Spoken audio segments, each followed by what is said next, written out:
What's up, YouTube? My name is Mystic, and welcome to Mystic Reacts. Today, we're watching a video about the absolute insanity of Group B Rally.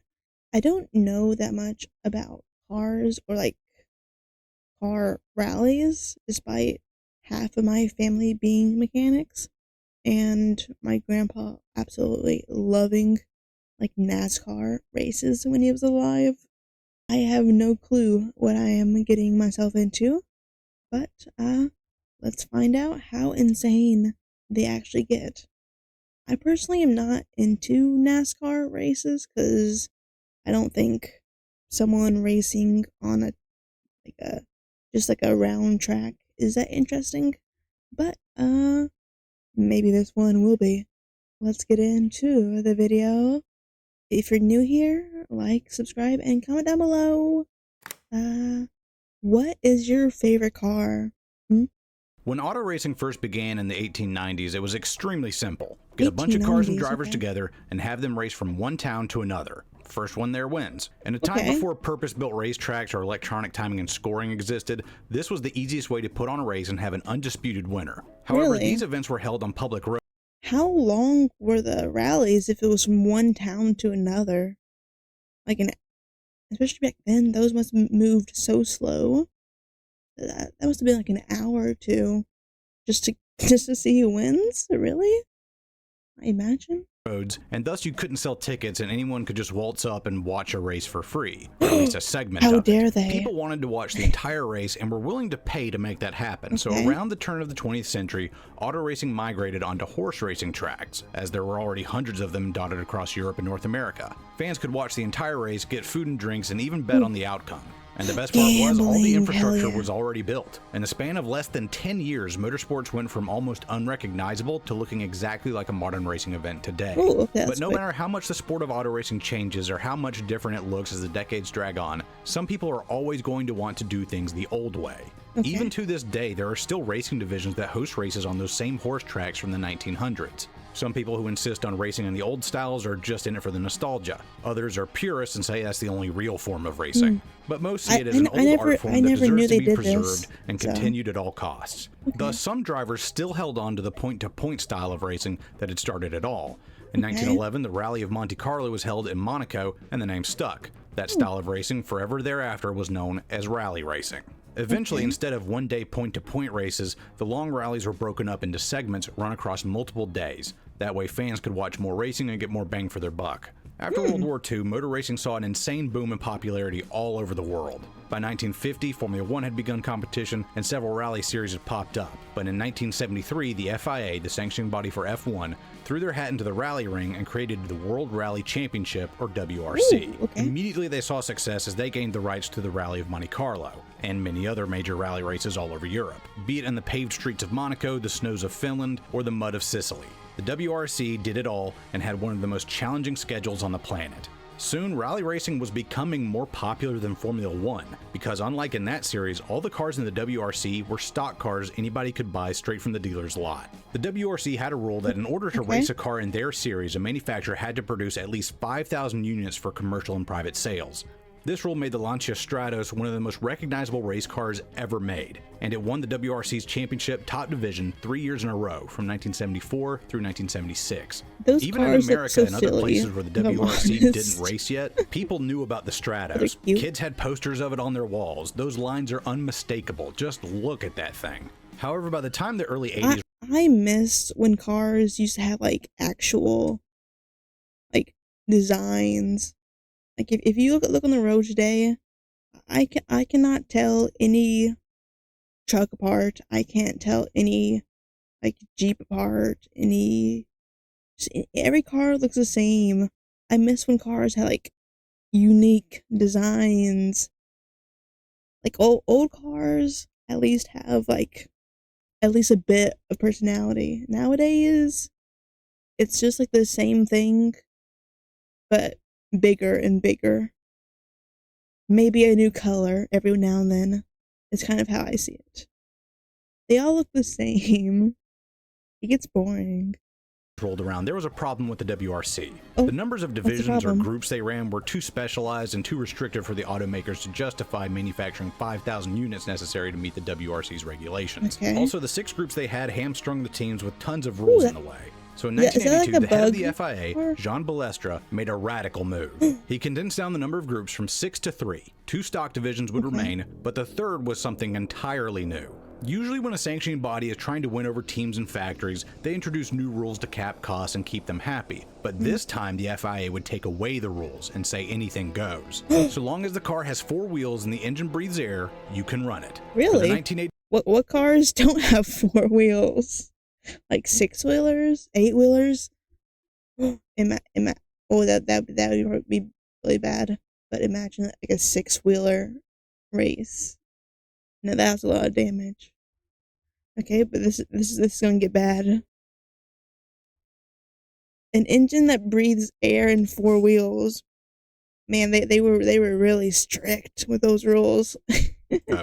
So long as the car has 4 wheels and the engine breathes air, you can run it. What else For the would it breathe? 1982 season, the FIA and the WRC effectively threw the rule book out of the window and said, let her rip. Hell yeah.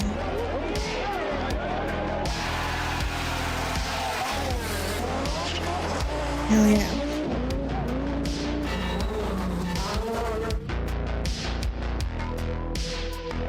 Oh. Can I just say, it is like kind of terrifying when you're just on like a regular road and like either you or whoever you're riding with catches air going down or up a hill. It is terrifying for like a split second. Like you feel the car go up off the road, you're like, uh-oh. But then you land and it's fine. That is the most terrifying thing. Is that just me? The thing that thinks that's absolutely terrifying. Also, why would you stand in front of that? How fast could cars go back then? I would not want to stand in front of that thing. I would not be able to run fast enough if I'm just staring that thing down. Group B. Hell yeah. Group B, as it came to be known, was pretty much the Wild West of auto racing. Yeehaw. Only really matched by the insane northeastern supermodified scene back in the United States. Instead of 5,000 units needing to be produced, it was lowered down to 200. And if you changed something on your car from one year to the next, you only needed to make 20 more. A laughably low limit. There were no restrictions on horsepower, turbo and superchargers were given the go-ahead, and you could run any engine you wanted. And even the dimensions of the cars were not mandated, meaning that you could watch a rear-engine Porsche 959 compete directly against a front-engine Soviet-built Lada. Yeah, the commie car. I don't know Group B was that. completely insane, and I guess love that's it. a big and the deal. manufacturers put their money where their mouth was by putting forth some of the most monstrous cars to ever grace a race course. They started throwing money at their Group B programs and let their engineers go hog wild. Lancia were here to take their crown back yet again with their Rally 037, the spiritual successor to the Stratos. It had a 2-liter rear-mounted 4-cylinder engine that produced 265 horsepower. That doesn't sound like much, but with one of the few rules being a 960 kilogram minimum vehicle weight, about 2,100 pounds, that meant the 037 could absolutely fly through the streets. How many tons Lancia is that? would claim the manufacturer's title in 1983, and they had yet another classic car to their name. The 037 in the Martini colors would become as iconic as any race car could ever hope to be. But their main rival in the 1980s was unquestionably Audi and their Quattro series of cars. The fact that the word Quattro rung a bell for you tells you how influential this series was in its heyday. Audi had won the title in 1982 with a nifty idea: 4-wheel drive.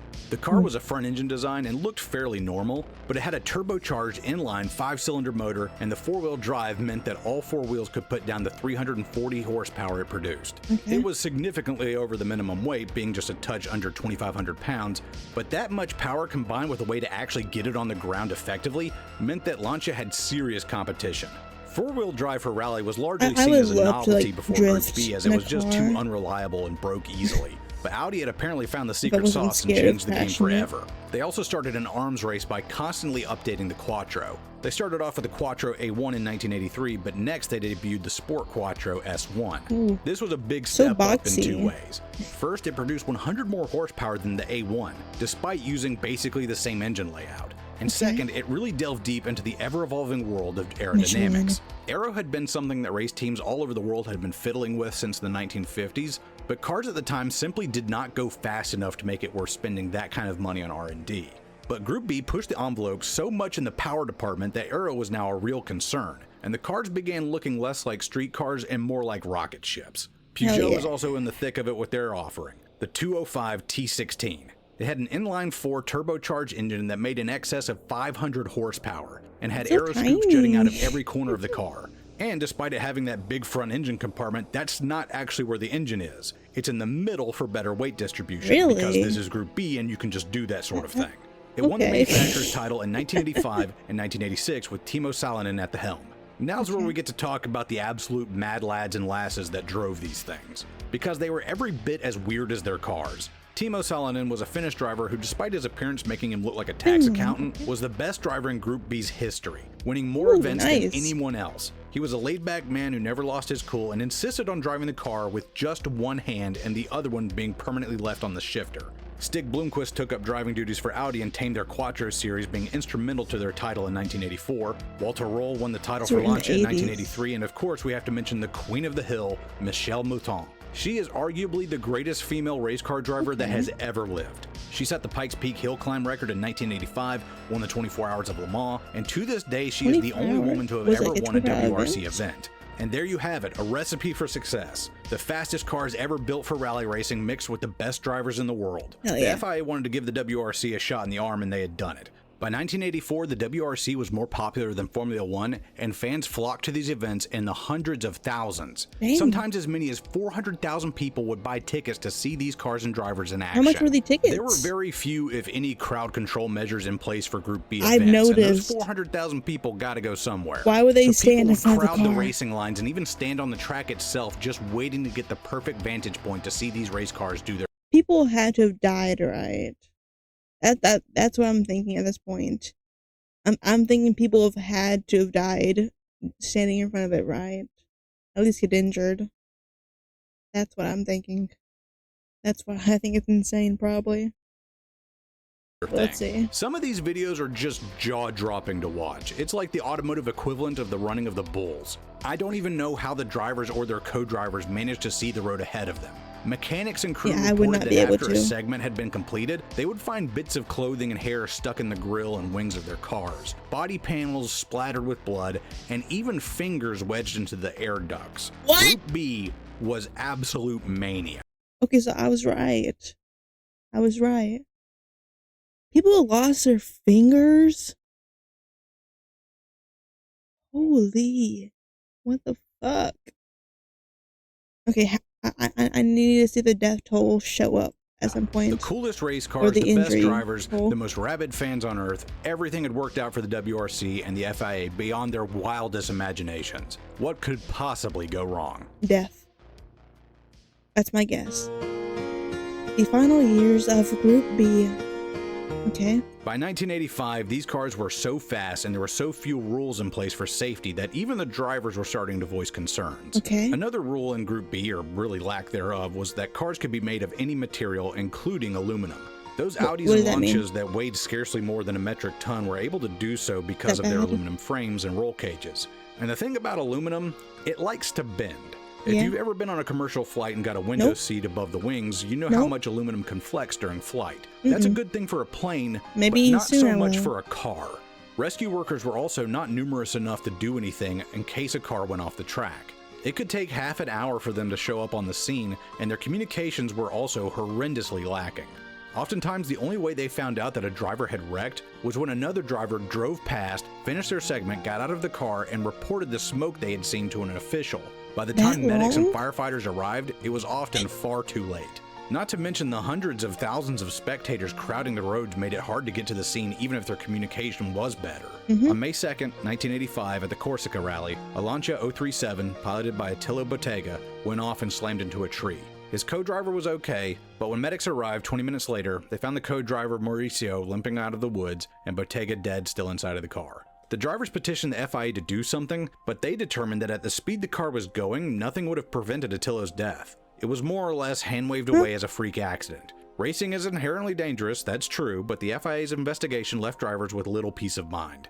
But later in the year during the Argentinian rally, Ari Vatanen crashed in a scary rollover. He broke both legs and a few ribs, one of which punctured his lung. He and his co-driver survived, but they both vowed to never race in Group B again. I would never becoming drive so fast again. with so much power that Holy. one driver said the cars moved faster than he could react. It was more or less driving on instinct, right on the razor's edge of what was humanly possible. So going into 1986, the FIA finally budged and outlawed aluminum roll cages and set limits on aero devices like wings and spoilers, in hopes of slowing the cars down. But everything else remained the same, no limits on power and no crowd control measures. Because coming in 1987 was the new Group S division, Group B's replacement. A cool car. Here there would be virtually no rules. Now that was an Manufacturers only needed to airplane. make 10 road cars to reach the production limit, and the What car is automakers were that? already developing their new round of supercars. In March 1986, the Portugal Rally was held, and the country had already become a hotbed for gearheads of all stripes, and now Group B would get their shot at glory in the country. Okay. People flooded the streets, and the first incident of the rally occurred when a cameraman was basically pushed into the line of fire, and Timo Salonen damn near ripped the man's hand off with his car and completely destroyed the $3,000 camera. The next accident... Where was he? Was he on the side? But that's the first incident? I assume people already, like, I'll be honest, I assumed people already got hit by this point. Maybe I'm definitely a pessimist. I expect the worst. Man's hand off with his car and completely destroyed the $3,000 camera. The next accident would not be so lax. Joaquim Santos, a native Portuguese driver, started off in his Ford RS200. Wanting to see the hometown guy rip through the streets, people crowded more and more onto the course. At one point, a spectator jumped out onto the track and Santos swerved to miss him. He then overcorrected and the car slid broadside into a group of people. His co-driver Miguel Oliveira said that in Group B the cars were so fast that he just had to look at his notes and feel the track turn for turn. But in this instance, he suddenly felt thuds and bumps as the car careened into the crowd. Now, 32 people were injured and 3 people died, including a mother and her 11-year-old son. In a disgusting move, the FIA continued the race and did not tell the other drivers what had happened. When the drivers completed the segment and got told what happened, they banded together and vowed to go on strike to stop the competition. But the FIA kept things going, and Jean Balestre said he would punish any driver or manufacturer that walked out. At the Corsica rally just 2 months... How much money was this event making to justify that? Surely it couldn't have been that much money to justify what I imagine how bad the strikes and the publicity would be, right? Surely it can't be worth that much. Later in May, Henry Tovinen and his co-driver Sergio Cresto were putting on the race of their lives, winning stages left and right. But on the second day of competition, their Lancia went off at a point where there was no guardrail and it flew off of a steep hill. The fuel tank immediately ruptured and a ball of fire erupted from the crash site. Drivers completing the segment reported to officials that they'd seen black smoke in one of the turns, and by the time rescue personnel got to Henry and Sergio, there was nothing left of the wreck except a charred frame. Now inaction was borderline criminal, and after international pressure from drivers, manufacturers, and governments, Group B was immediately banned from competition and never got to see the light of day again, and its successor, Group S, was scrapped entirely. Group S. I feel like they definitely, if they acted much earlier, they probably could have kept it going, right? Like if they did a little bit more than the bare minimum, I imagine it wouldn't have gotten to that point. I imagine. Rally after Group B. After Group B's disbanding, Group A, the more strictly stock division, picked up the banner and marched forward. But this time with the restrictions and safeguards the drivers of the 80s had wanted. Right. Now there were crowd limits, they had to be kept further back in most areas, and rescue personnel were more numerous with helicopters in the air and radio communications opened up between them. Now so if a driver crazy. went off, their It officials would know that. about it immediately and be able to send help within a few minutes rather than half an hour. Good. Even still, rally racing remained popular all over the world. The Subaru Impreza WRX and the Mitsubishi Lancer Evo became classic cars, and their computerized traction control systems and driver assists are commonplace on road cars today of all makes and models. The features you take for granted in your personal car and the safety precautions in place at every racetrack today were earned out there on the ice, snow, gravel, and dirt stretching from Portugal to Corsica, from Really? Finland to Argentina. People had to pay a high price for those things. And if there's any silver lining to Yeah, Group B, that's usually most safety measures comes from a lot of people paying the price from before they had it. That's usually where a lot of your safety comes from. is other people suffering from it. In rally racing as a whole, it was that they have saved countless lives through these technological advancements. The WRC is still competing today, and the envelope is still being pushed, but with the proper safety measures in place to make sure we don't repeat the same mistakes. That is some cool graffiti. And even with all the new rules set up, limiting horsepower and boost, and making the cars sturdier with steel, if you watch a modern WRC event, you can see that the true spirit of Group B never completely went away. I would shit my pants. I would away. I would at this second right here, I would shit my pants if we went that high off the ground for that long. Soiled. Fuck no. That is very rad. Today, the cars have a lot less horsepower, but they're actually faster than their Group B brothers, if you can believe it. I can tell. And with modern seats and belts, they're they're safer than ever. There's never been a better behaving. time to be a rally fan with cameras broadcasting every angle of every stage. And yes, you can still get uncomfortably close to the action. I would not want to do that. For any that. of my European fans watching this, y'all got it pretty good over there. Don't forget that. Anyway, I'm S1apSh0es. Thanks for watching, and until next time, y'all take it easy. Hell yeah. I would not want to be in the vicinity of those rallies. Maybe you watch from the TV. Definitely not be even in the same city. I would not want to be near that, and definitely not participate in that. Definitely much more entertaining than NASCAR, in my opinion. In my opinion, don't kill me. But much more entertaining for one of those rallies. But let me know if you ever attended one of these events. How was it? Was it terrifying? I hope you didn't lose an arm or a finger from it. But yeah. Let me know what your favorite car is if you've ever been in one of these events. And if you haven't already, like, subscribe, and comment. But until next time, bye.